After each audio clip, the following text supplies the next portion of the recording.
कहानी की शुरुआत मिया नाम की खूबसूरत लड़की से होती है। मिया डॉक्टर की पढ़ाई कर रही थी, लेकिन उसका सपना एक मॉडल बनने का था। अपना सपना पूरा करने के लिए उसे पैसों की जरूरत थी और इसलिए वो पार्ट टाइम बॉडी मसाज का काम करती थी। आज मिया को अपने पक्के ग्राहक जेरी की मसाज करनी थी, इसलिए जेरी उसे घर ले जाने आया था, क्योंकि मिया घर घर जाकर लोगों को मसाज देती थी।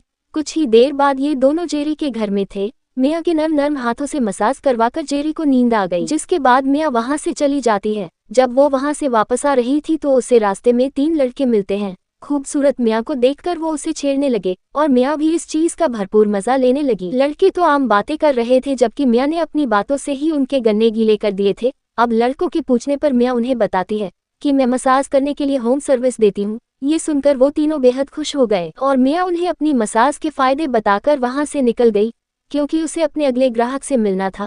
थोड़ी ही देर बाद वो अपने ग्राहक के घर में थी। मिया मसाज तो अच्छी करती ही थी, लेकिन उसकी बातें भी उसकी तरह नमकीन होती थी। देखते ही देखते मिया की मसाज और नमकीन बातें सुनकर ग्राहक के बदन में आग लगने लगी, जिसके बाद वो मिया को पकड़कर उसकी गुफा में धमाके करने लगा। काफी मेहनत के बाद ग्राहक आराम करने लगा और मिया नहाकर वहां से चली जाती है। असल में मिया ज्यादा पैसे कमाने के लिए अपने ग्राहक की हर इच्छा पूरी करती थी, उसके हर एक अंग की मालिश करती थी। वैसे भी वो थी ही इतनी मस्त कि हर कोई उसे देखकर गर्म हो ही जाता था। अगले दिन मिया अपने अगले ग्राहक से मिलने वाली थी। ये ग्राहक मशहूर मॉडल सोनिया थी। सोनिया को भूख लगी थी। वो सबसे पहले मिया के साथ खाना खाती है और फिर उसे अपने घर लाकर उससे मसाज करवाती है। मिया उसकी इतने अच्छे से मसाज करती है जिससे कि सोनिया का सारा दर्द भाप बनकर उड़ जाता है।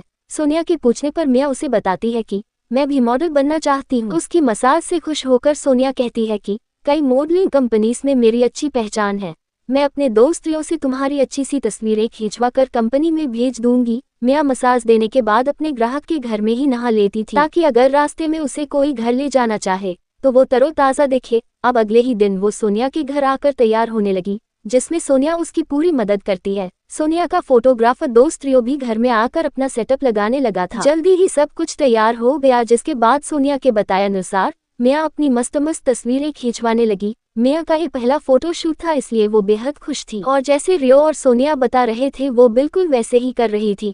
कुछ देर बाद मिया सोनिया के घर से चली जाती है और उसके जाते ही रियो सोनिया को पकड़ लेता है। मिया के गर्मा गर्म पोज देखकर दोनों गर्म हो गए थे। असल में ये दोनों प्रेमी थे, लेकिन लोगों की नजर में दोस्तों की तरह रहते थे। अगले दिन जब सोनिया जिम में अपनी सेहत बना रही थी तो रियो मिया को फोन कर सोनिया के घर बुलाता है, ताकि मिया अपनी तस्वीरें ले जा सके। मिया कॉलेज के हॉस्टल में रहती थी। यहाँ उसके साथ मीना नाम की लड़की भी रहती थी और वो भी मिया की तरह होम सर्विस देती थी। मिया जल्दी जल्दी नहा धोकर रियो से मिलने पहुंच गई। अपनी तस्वीरें देखकर वो बेहद हैरान होती है, क्योंकि वो उसकी उम्मीद से कहीं ज्यादा सुंदर थी। मिया तस्वीरें देखने में बीजेड थी, जबकि रियो उसके करीब आने लगा था। सोनिया का दोस्त होने के कारण मिया उससे दूर रहना चाहती थी। वो उससे कहता है कि मैं सोनिया को नहीं बल्कि तुम्हें पसंद करता हूँ, तो मिया धमाके करवाने को तैयार हो गई। मिया का बदन देखकर वो इतना पागल हो गया कि उसने घर के हर एक कोने में उसके साथ मजे किए। इसके बाद मिया नहाने लग गई और रियो एक खुफिया कमरे में आकर एक वीडियो देखने लगा। असल में इस पूरे घर में कैमरे लगे हुए थे। थोड़ी देर पहले रियो ने मिया के साथ जो भी किया था, साले ने वो सब कुछ रिकॉर्ड कर लिया था। रात को जब सोनिया घर आई तो थके हुए रियो को देखकर सीधा खुफिया कमरे में आती है। वो यहाँ आकर वीडियो देखने लगी और वीडियो देखकर वो रियो के थकने का कारण समझ गई। रियो और सोनिया ऐसे ही वीडियो बनाकर पैसे कमाते थे। अगले ही दिन सोनिया के कहने पर मिया उसके घर रहने आ गई। पहले ये लोग नाश्ता करते हैं और फिर तीनों मिलकर मिया की तस्वीरें देखने लगते हैं। थोड़ी देर बाद सोनिया सिमू नाम के बूढ़े आदमी से मिलती है और उसे मिया की तस्वीरें और वीडियो बेच देती है। मिया की वीडियो से इन्हें अच्छी खासी कमाई हो गई थी, इसलिए ये लोग कुछ पैसे मिया पर भी खर्च करते हैं। इसी बीच सोनिया मिया को बताती है कि आज रियो का जन्मदिन है, इसलिए रात को हम लोग घर में पार्टी करेंगे। जब ये दोनों जन्मदिन मनाने की योजना बना रही थी तो कुछ लोग उन पर नजर रखे हुए थे। रात होते ही रियो के जन्मदिन की पार्टी शुरू हो गई। तीनों दारू पीने के साथ साथ खूब हंसी मजाक भी करते हैं। पार्टी को रोचक बनाने के लिए तीनों गेम खेलने लगे। गेम में हारने पर सबसे पहले रियो अपने शरीर पर बर्फ खिंचता है और जब मिया हारी तो उसे सोनिया को किस करना था। वो जिस तरह सोनिया को किस कर रही थी उसे देखकर रियो के गन्ने में हलचल होने लगी, जिसके बाद वो दोनों को पकड़कर उनकी गुफा में धमाके करने लगा। मिया इन दोनों से दोस्ती कर बेहद खुश थी, जबकि ये लोग उसका गलत फायदा उठा रहे थे। कुछ दिनों बाद जेरी मिया से मिलने आता है। वो उसे घर ले जाना चाहता था, लेकिन मिया मना कर देती है, क्योंकि उसके एग्जाम आने वाले थे, इसलिए वो पढ़ाई पर ध्यान देना चाहती थी। जब मिया वहां से चली गई तो जेरी के पास वही लोग आते हैं। जो सोनिया और मिया पर नजर रख रहे थे। जेरी के पूछने पर वो बताते हैं कि हम पुलिस हैं। आजकल मिया जिन लोगों के साथ काम कर रही है वो लोग गंदी वीडियो बनाकर बेचते हैं और हम मिया को गवाह बनाकर उन्हें पकड़ना चाहते हैं। रात को जब मिया सोनिया के घर आई तो वहाँ पुलिस नजर आती है। मिया को कुछ समझ नहीं आ रहा था और तभी अफसर सैम उसे बताता है कि तुम्हारे नए दोस्त तुम्हें मॉडल नहीं बल्कि गंदी फिल्मों की हीरोइन बना रहे हैं।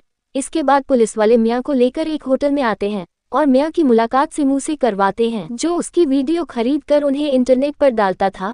रियो और सोनिया की सच्चाई जानकर मिया के होश उड़ गए थे। इसके बाद सैम मिया को अपने पास बुलाकर उसे उसकी वीडियो दिखता है। वीडियो देखकर सैम उससे मसाज करवाने की बात करता है, लेकिन इस दौरान जिस तरह वो मिया को देख रहा था, मिया उससे समझ गई थी कि वो साला उसकी गुफा में अपने गन्ने का रस निचोड़ना चाहता है। अब मिया एक कमरे में आकर पहले अपने कपड़े उतारती है और फिर अपने फोन में वीडियो मोड चालू कर उसे छुपा देती है। इसके बाद वो सैम की मसाज करने लगती है, लेकिन वो साला उसे अपनी गन से डराकर उसके साथ जबरदस्ती करने लगता है। पानी निकालने के बाद सैम तो आराम से सो जाता है, जबकि मिया मौका देकर उसकी गन उठाकर वहां से भाग जाती है। वो जल्दी जल्दी एक टैक्सी में बैठती है और फिर सैम को वीडियो भेजकर धमकी देती है कि अगर उसने दोबारा उसका फायदा उठाना चाहा तो वो उसकी वीडियो उसके डिपार्टमेंट को दिखा देंगी। दूसरी तरफ सोनिया और रियो ने भी अपने घर में पुलिस को देख लिया था, जिसे देखकर वो दोनों घर से दूर हो गए। देर रात को जब पुलिस उनके घर से चली गई तो वो दोनों पीछे के दरबार में से अंदर आते हैं और अपना जरूरी सामान लेकर घर से भाग जाते हैं। पुलिस के डर से ये दोनों काफी समय छुपकर रहते हैं और जब इनके पैसे खत्म होने लगे तो सोनिया हिम्मत कर बाहर निकलती है। वो आज भी किसी लड़की को अपनी बातों में फंसा रही थी, जबकि मिया उस पर नजर रख रही थी, जबकि सोनिया को भनक तक नहीं थी। अब सोनिया यहाँ भी जाती, मिया उसका पीछा करती और ऐसे ही एक दिन जब सोनिया बाहर थी तो मिया रियो से मिलने आती है। वो ऐसे बर्ताव करती है कि जैसे उसे कुछ पता ही नहीं। अगले दिन जब वो सोनिया के पीछे पीछे एक कैफे में आती है तो उसकी मुलाकात सैम से होती है। वो भी सोनिया की जासूसी कर रहा था। अब मिया कुछ सोचकर उससे कहती है कि मैं तुम्हारी मदद करूंगी, लेकिन तुम्हें मेरा नाम इस केस से हटाना होगा और बदले में मैं तुम्हारी वीडियो डिलीट कर दूंगी। इसके बाद मिया अपनी दोस्त नीना की मदद लेती है। दोनों एक पेन कैमरा से सोनिया की वीडियो बनाने वाली थी और सैम भी इस योजना का हिस्सा बनता है। सैम वीडियो खरीदने के बहाने सोनिया से बातचीत करता है और तभी नीना उनकी वीडियो बना लेती है। फिर मिया ये वीडियो सैम को दिखाती है ताकि वो आगे की कार्रवाई कर सके, मगर वो ये वीडियो रियो को भी दिखाती है और उससे कहती है कि पुलिस को सब पता चल चुका है, इसलिए वो सबूत के साथ उन्हें कभी भी पकड़ने आ सकती है। ये सुनकर रियो घबरा गया, जबकि मिया कहने लगी कि अगर तुम्हें बचना है तो तुम लोगों को मेरे हिसाब से चलना होगा। देर रात को वो उन दोनों के सिर पर गन लगाकर एक सुनसान जगह पर ले आती है। मिया ने सैम को भी यहाँ बुला लिया था और सैम के आने से पहले वो इन दोनों के हाथ बांधकर पास की झाड़ियों में छुप जाती है। जल्दी ही सैम भी आ गया और वो आते ही रियो और सोनिया को गाड़ी से बाहर निकालता है। सैम इन्हें मारने वाला था, लेकिन रियो सैम को रोकने लगा। दोनों में हाथापाई होने लगी और तभी सोनिया सैम की गन उठाकर गोली चलाती है। उसकी चलाई गोली रियो को लग गई थी, जिसके बाद वो सैम को भी गोली मार देती है। अब वो जल्दी जल्दी सैम के हाथ में गन रखकर भागने लगी, लेकिन सैम अभी जिंदा था और वो मरने से पहले सोनिया को मार देता है। कुछ देर बाद मिया बाहर आती है। उसके पास सैम की जो गन थी वो उसे रियो के हाथों में रख देती है ताकि देखने वालों को लगे कि ये लोग आपस में ही लड़कर मर गए। इसके बाद वो उनका सारा सामान लेकर वहां से चली जाती है। अगली सुबह वो सारे सामान से भरा बैग नदी में फेंक देती है और इसी के साथ इस कहानी का यही अंत हो जाता है।